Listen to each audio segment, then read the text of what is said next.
Il est à présent venu le temps de remettre le dernier prix de cette soirée.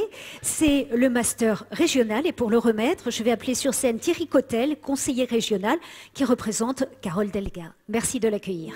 Alors bonsoir Monsieur Cotel, le prix Master régional, parce que la région Occitanie est bien sûr partenaire de ces masters de la lettre M, que ce soit à Toulouse ou à Montpellier depuis de nombreuses années.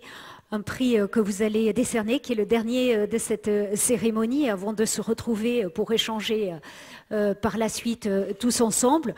Alors on n'est plus dans une période de crise, nous sommes dans une période de relance. La région vient de boucler le nouveau schéma régional de développement économique, d'innovation et d'internationalisation.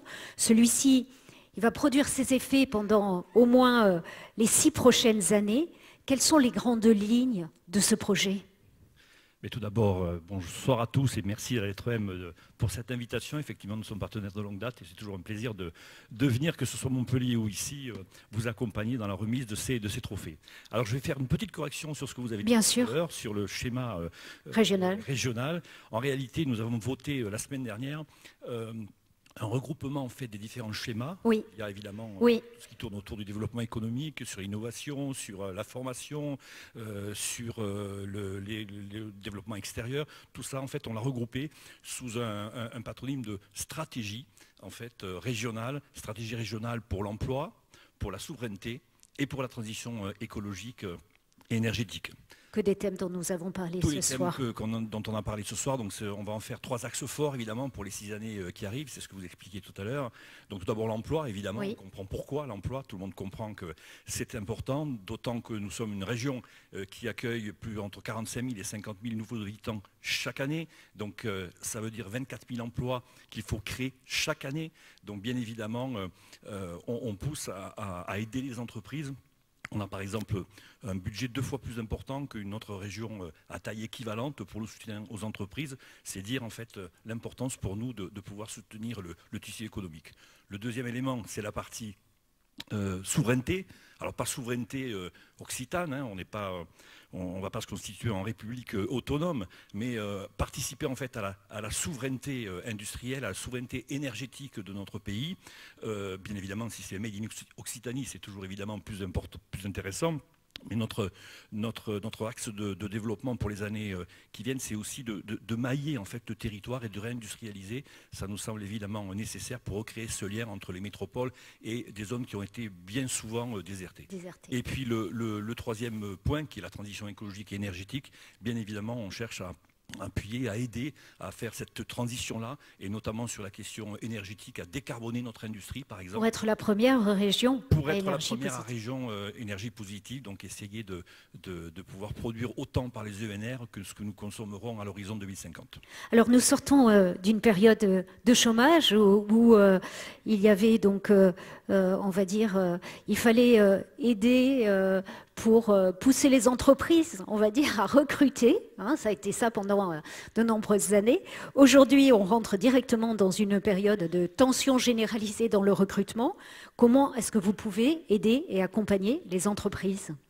Alors vous avez raison, on sort d'une période de chômage importante. Enfin, on voit que le chômage en fait diminue petit à petit. On a quand même aussi traversé 2 années de crise avec la crise sanitaire où on a eu beaucoup d'interrogations sur ce qu'allait devenir l'emploi finalement sur l'ensemble de nos secteurs industriels, services, en fait toute entreprise en réalité. Et là on s'aperçoit qu'avec la reprise on a un phénomène qu'on n'avait absolument pas vu, c'était celui en fait de retrouver finalement pour les entreprises les emplois qui avaient été perdus.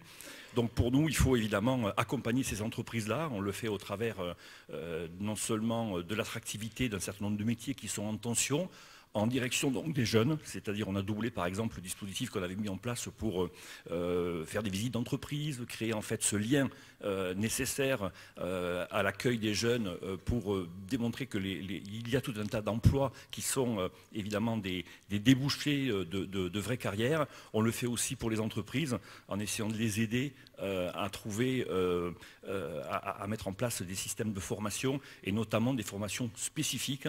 Et là c'est aussi un élément évidemment qu'on va pousser un petit peu plus, c'est-à-dire si une entreprise a besoin par exemple d'embaucher à partir de 4 ou 5 salariés, on peut mettre en place un dispositif de formation particulier, spécifique, soutien au financement également aussi, et trouver les organismes de formation qui soient les plus adaptés.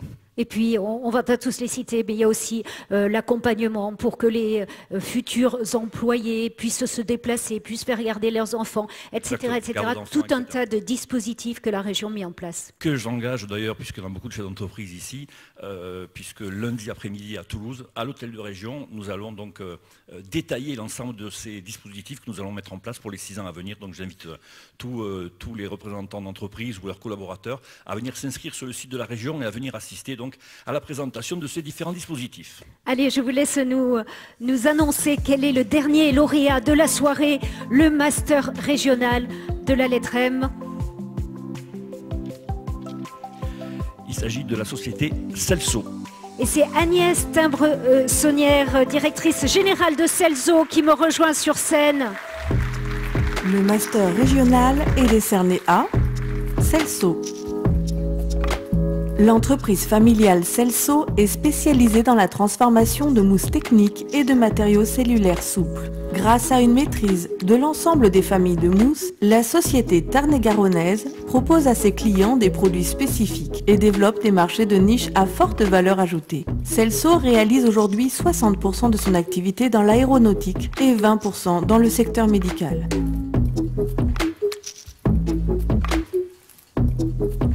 L'entreprise de 50 salariés est engagée de longue date dans une stratégie de diversification.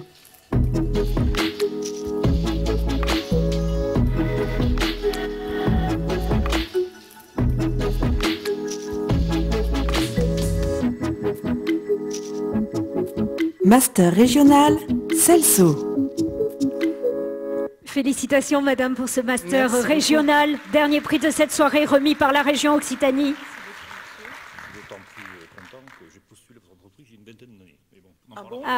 Bon, vous aurez des choses à échanger. Merci beaucoup en tout cas. C'est Ben oui, alors c'est une belle société, que vous dirigez, société familiale depuis 1991. Je voudrais que vous un petit peu avant, mais c'est pas un petit peu avant. Et alors je voudrais que vous nous disiez un mot de cette société. Parce que qui dit société familiale, on n'en a pas parlé ce soir, mais ça fait partie aussi des sujets qui animent les discussions dans le monde de l'entrepreneuriat. Et la suite, et comment on transmet, et comment la suite s'opère. Je crois qu'il y a votre fils. Oui, et j'aimerais bien qu'il me rejoigne. Moi aussi, j'aimerais bien qu'il nous rejoigne. Aurélien. C'est ça ? Oui. On va l'accueillir, Aurélien.